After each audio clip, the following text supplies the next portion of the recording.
अक्सर आधी रात को अचानक सिर दर्द या पेट में गड़बड़ हो जाती है और तब समझ नहीं आता कि तुरंत क्या किया जाए, है ना? इस एक्सप्लेनर में हम इसी उलझन को सुलझाने वाले हैं। बिना पर्चे के मिलने वाली आम दवाओं की एक लंबी चौड़ी लिस्ट को हम एक perfect home medicine cabinet guide में बदलने जा रहे हैं। कोई भारी मेडिकल टर्म्स नहीं, बस सीधी और ज़रूरी जानकारी जो किसी भी इमरजेंसी में तुरंत काम आ सके।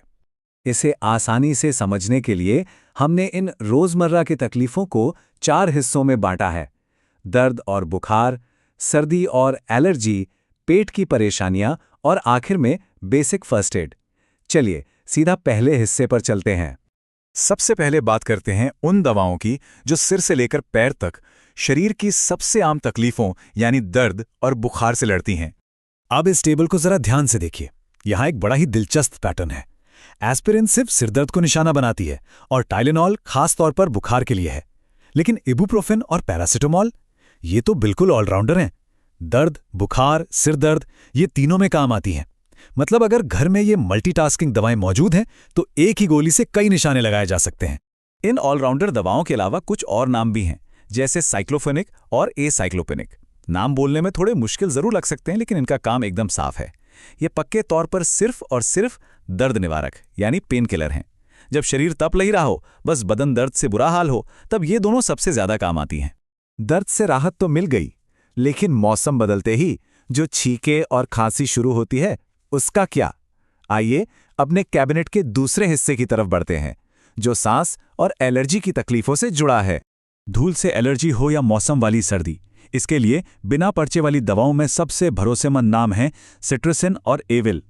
नाक बह रही हो या लगातार छींकें आ रही हों, ये दवाएं शरीर के उस एलर्जी वाले रिएक्शन को मानो एक झटके में रोक देती हैं, एकदम क्विक रिलीफ।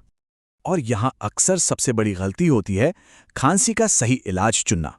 इस तुलना को देखिए, अगर सूखी खांसी है तो डी सिरप काम आएगा, लेकिन अगर खांसी में बलगम है यानी गीली खांसी है तो रिलेंटलेस बीएम सिरम चाहिए। ये फर्क समझना बहुत बहुत जरूरी है, क्योंकि गलत सिरप लेने से रिकवरी में बेवजह की देरी हो सकती है। गले और फेफड़ों से थोड़ा नीचे उतरते हैं। अब बारी है उस चीज की जो किसी भी अच्छे खासे दिन को पूरी तरह बर्बाद कर सकती है: पेट की गड़बड़ी और एसिडिटी।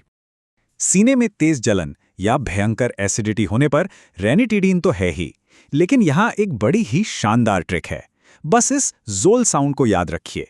पेंटोप्राजोल, ओमेप्राजोल, प्रोबेप्राजोल, एक जैसे नाम वाले इस पूरे परिवार का बस एक ही काम है: पेट की उस फालतू एसिड को कम करना और तुरंत आराम देना। है ना याद रखने में आसान?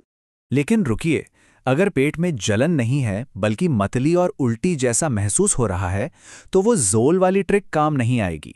तब ऑनेंसिट्रॉन या टॉमपेरिडॉन की तरफ जाना होगा। एसिडिटी और उल्टी की दवाओं को कभी एक मत समझिए, दोनों के रास्ते एकदम अलग हैं।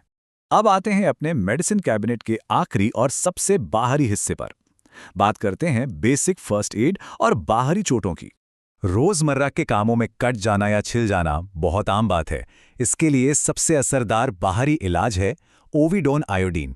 हो सकता है ये नाम थोड़ा किताबी लगे, लेकिन इसका आम नाम लगभग हर किसी ने सुना है। जी हाँ, बेटाडीन। किसी भी खुले घाव को इन्फेक्शन से बचाने के लिए ये ट्यूब तो घर में होनी ही चाहिए। तो सिर दर्द से लेकर पेट की गैस और छोटी मोटी चोट तक का इंतजाम तो हो गया। इस पूरे एक्सप्लेनर को देखने के बाद अब सोचने वाली बात यह है कि जरा याद कीजिए, इन सारी बुनियादी और जरूरी दवाओं में से इस वक्त घर के मेडिसिन कैबिनेट से कौन सी दवा गायब है? अगर आज ही कोई इमरजेंसी आ जाए तो क्या वो कैबिनेट पूरी तरह से तैयार है? एक बार चेक जरूर कीजिएगा।